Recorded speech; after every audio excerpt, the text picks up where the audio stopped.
Now, from WYDC TV, this is Big Fox News at 10.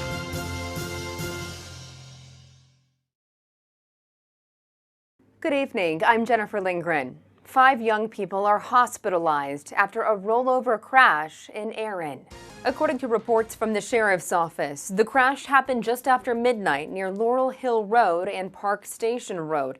The Chemung County Sheriff's Office says 19-year-old Dominic Wood lost control of the car, resulting in the rollover.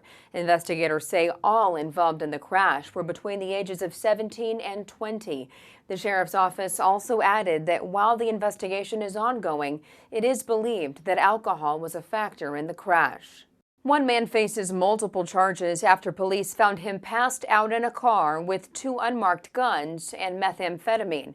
Elmira police went to check on a call outside of a house on West Clinton Street. When they arrived, they found 34-year-old Bradley Smith in a car. Police say Smith was arrested after he refused to get out of the car.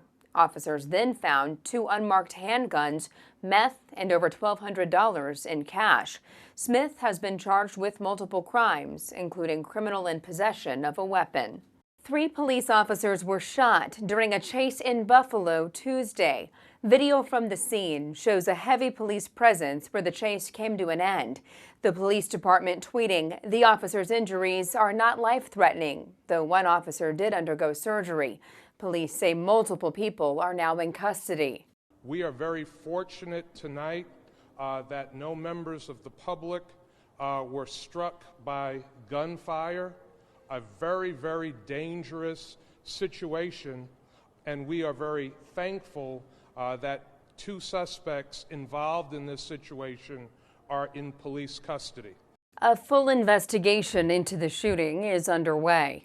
Russia launches another attack in northern Ukraine, despite claiming to have made progress with peace talks on Tuesday.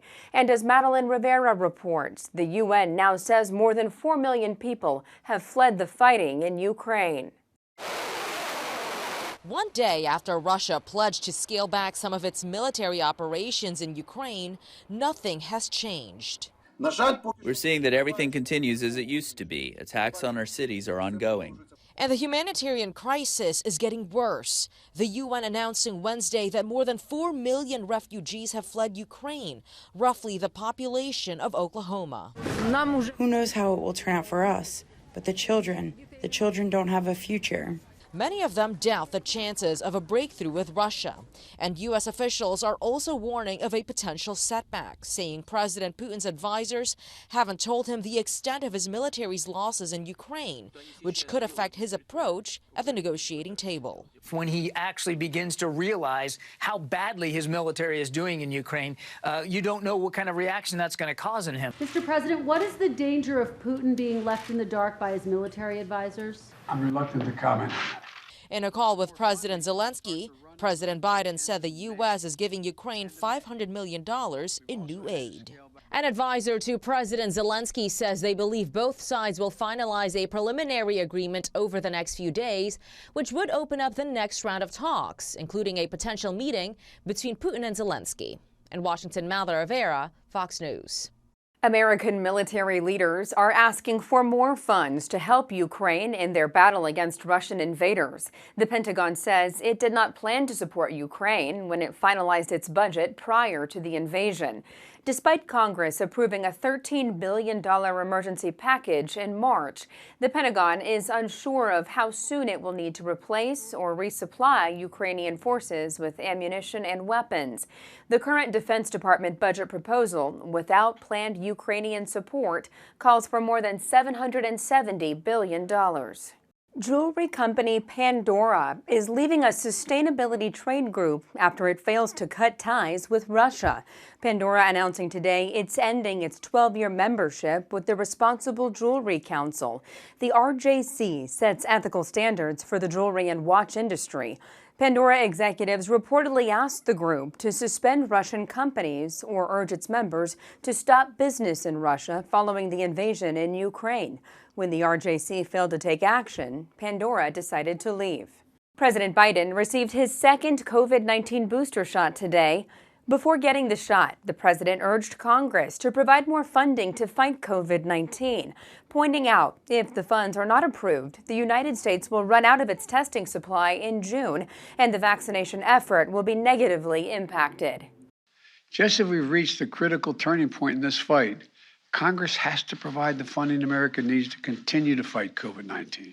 Without more funding, we risk running out of the supply by this fall. President Biden said much progress has been made in regards to COVID, but the fight isn't over yet. Parents of the victims of the Sandy Hook shooting rejecting a settlement after years of harassment and death threats. The family is quickly rejecting an offer from conspiracy theorist Alex Jones to pay $120,000 to each plaintiff in a civil case. Jones was found liable for damages by a Connecticut court in November after victims say he defamed them by saying the massacre never happened. Parents say Jones's followers sent death threats and other harassing messages. Despite years of saying that massacre that claimed 26 lives never happened, a filing in court says Jones apologizes for distress his remarks caused. Israeli security forces are cracking down after 3 deadly terror attacks over the past week by Palestinian assailants. Amy Kellogg has the story.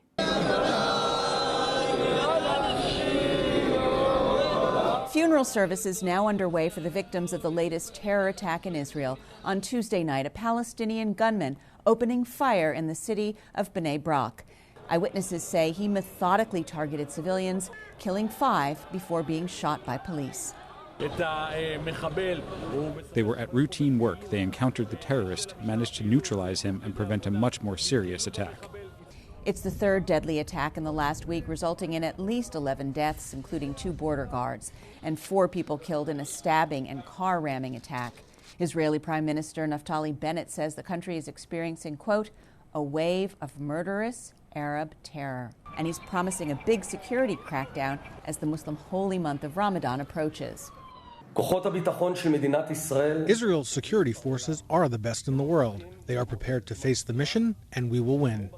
The attacks coming as Secretary of State Antony Blinken is visiting the region amid fears of another big conflict between Israelis and Palestinians like we saw last year, leading some to suggest it's time to prioritize the peace process instead of, quote, shrinking the conflict by focusing on the Palestinian economy and reducing tensions.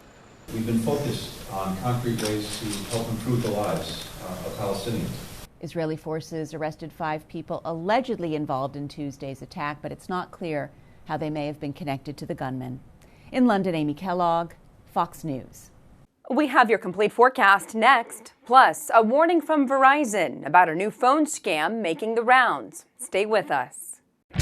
Here's your local stock market update from Big Fox.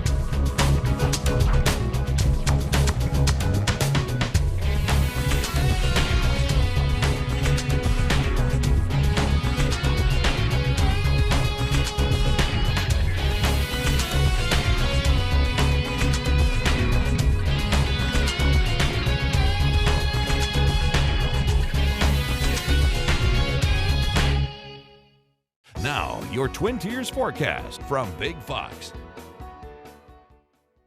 Well, we had a little bit of rain and snow earlier on our Wednesday. You can see that lifting to the north. Actually, a little bit of clearing with some hazy sunshine later on in the day. But this all ahead of a much bigger storm system that will bring us some shower and thunderstorm activity heading into Thursday, some of which could be a little bit on the strong side. We'll show you that in a second. But as we head through the rest of the evening, again, we are looking at some cloudy skies and then showers pushing through as temperatures warm up. We're going to be warmer in the morning. Our average overnight low is 28. We're going to start off on a very mild low. 6:50 is your sunrise, and then 7:31 is your sunset, topping out at almost 70 degrees on Thursday, and that'll be a good 20 degrees or so above the average. So cloudy tonight, and it will be warming overnight and into Thursday with some breezy winds. Rain and rumbles possible on Thursday, some of which could be a little bit on the strong side, and then cooler post front on Friday with some rain and snow chances developing. And then on Saturday, we have some sunshine returning, so that'll feel pretty nice.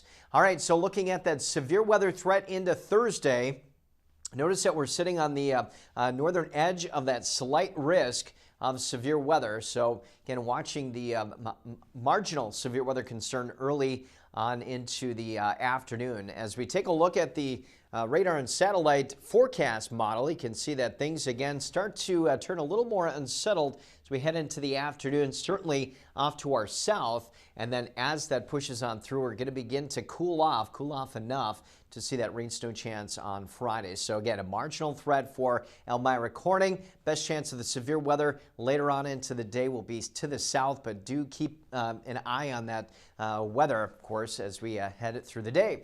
Now, precipitation amounts will be a little bit heavier, where we expect more of that thunderstorm potential, maybe up to a half an inch or more, and then less to the north and west, maybe a few tenths of an inch or less. And then again, heading into Friday, we have that colder air wrapping on in, so some minor snowfall accumulations. Temperatures will be warming, as I mentioned. Our average overnight low is 28, and the wind's starting to pick up, but there will be, again, Thursday morning, maybe a few areas of light sprinkles or showers. It really is later in the day that we see that best chance of severe weather. But look at these winds, at times gusting up close to 30, 35 miles per hour, even breezy through the afternoon. 69 will be our daytime high, almost 20 degrees above that average, with the chance of storms to the south. We are under a marginal severe threat. And again, the best chance will be to the south. Pockets of locally heavy rain as well to our south. And then on Friday, we're cooler down into the low and mid 40s, and maybe some light rain and snow trying to mix in with that. Saturday, 52 and some sunshine. A light wintry mix possible on Sunday as we start to see things gradually kind of calm down. But Monday to Tuesday, a few showers will be possible as well. Have you received a text message from your own number? Don't click on it. Verizon is warning of a potential cell phone text messaging scam. Matt King has more. The government issued new regulations where all the mobile phone companies were supposed to crack down on spoofed phone numbers. Those well-intentioned new rules, cybersecurity expert Jim Stickley explains, led many criminals to abandon spamming our cell phones with calls and instead to start texting us their phishing scams, sometimes from cell phone numbers approximating or mirroring our own, lately claiming the message comes from Verizon or AT&T. And it'll say like, hey, your bill's been paid, and click this link to get a free gift. And you're like, okay. Some of us then click the provided link, which takes us to a legit-ish looking site, offering us some enticing free gifts that require a credit card number for only a small processing fee. If you put your credit card in, within just a few minutes, you'll start getting your credit card being charged. If at this point in the story you're rolling your eyes at the suckers who fall for this, Jim reminds us if the text finds us at just the right or wrong time, any one of us can get sucked in. Everybody thinks I'll always pick up on this. I would never fall victim. And yet, thousands of people fall victim every day, and these aren't all morons. Scams like these also require remarkably little effort on the part of the scammer, who uses an automated program to send out hundreds of thousands of text messages and needs less than 1% of recipients to click all the way through to end up with 1,000 credit card numbers, which get charged, then get canceled, and the banks end up reimbursing us for those fraudulent purchases. Anytime you see it asking for a social security number, just stop, because that's the one thing you can't undo. If anything, Jim expects texting scams like these to grow even more prevalent. Nobody talks on the phone anymore. Everybody texts. And it's not like these are crazy out of the blue things. Most organizations that you do business with send you text messages now. In a statement, a Verizon spokesman wrote, "Our team is actively working to block these messages, and we have engaged with U.S. law enforcement to identify and stop the source of this fraudulent activity." A restaurant in Illinois is using a robotic waiter to serve meals to guests. As Dane Placco tells us, while this type of robot has been used in restaurants on the East and West Coasts before, this is the first time it's being used in Illinois. We're going to go ahead and select table 17 and go. With the push of a button, the robot named Servy is off and running.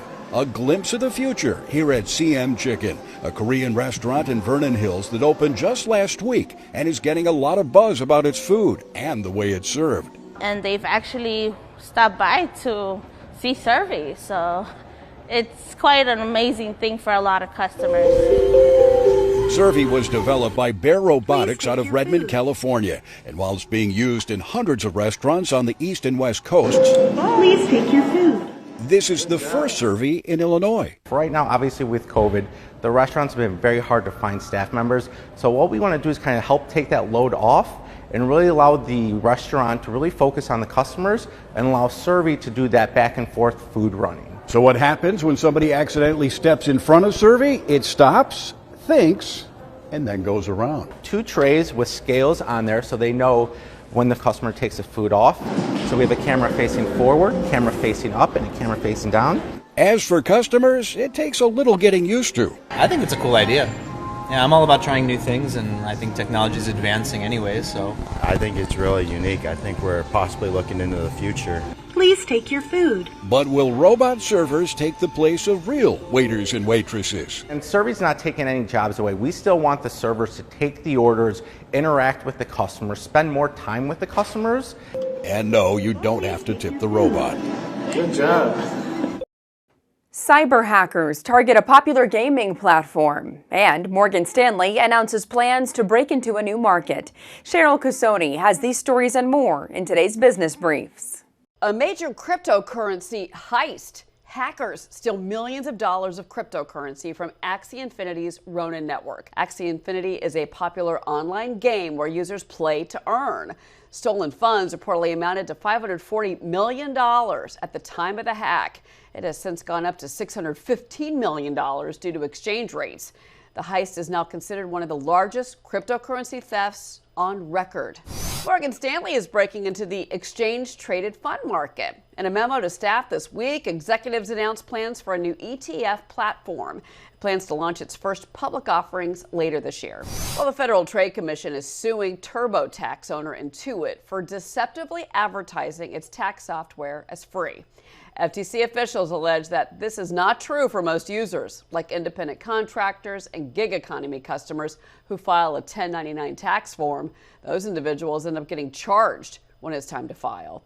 TurboTax says the lawsuit's allegations are, quote, simply not credible. The verdict may be in, but the conviction of a former nurse now sparking controversy after she was found guilty in the death of a patient after accidentally injecting her with the wrong drug. Jonathan Seri has more from Atlanta. A former nurse in Tennessee convicted in the accidental death of a patient after she injected her with a paralyzing drug instead of a sedative. Redonda Vaught was convicted of criminal negligent homicide and gross neglect of an impaired adult. Vaught was a nurse at Vanderbilt University Medical Center, and she was indicted in the death of Charlene Murphy back in 2017. Vaught injected Murphy with the powerful paralyzing drug Vecuronium instead of a dose of a sedative called Versed. Prosecutors said the drug mix-up left Murphy unable to breathe. She died a day after the injection left her brain dead. Vaught admitted to the mistake, and a coroner later found Murphy's death to be accidental. There's a reason that we are called healthcare professionals, and so we know what our standards are. Don't let this defeat you mentally. This was about one woman's actions and choices, not a whole community. Prior to the sentencing, Vaught said she did not regret admitting her mistake, but says she felt she was being scapegoated. Meanwhile, a nursing advocacy group fears Vaught's verdict puts the future of the nursing profession at risk. I have a feeling that the nursing profession and the public as a whole is going to suffer as a result of this. Vaught's sentencing is set for May 13. She faces up to 8 years in prison. We want to leave you with a smile. A Virginia woman goes searching in the trash for her winning lottery ticket. The woman, Mary Elliott, noticed the numbers she had chosen for the Cash 5 Easy Match drawing were winners back on February 24th after picking numbers important to her family. The only problem was Elliott had already thrown the ticket away. After fishing through the garbage, she found the now coffee-stained ticket, only to discover the barcode no longer worked. Elliott drove the ticket out to Virginia Lottery's prize zone, where officials were able to authenticate the stained ticket and award Mary Elliott with her money. She's now the lucky winner of $110,000. Thanks for joining us. We'll see you right back here next time.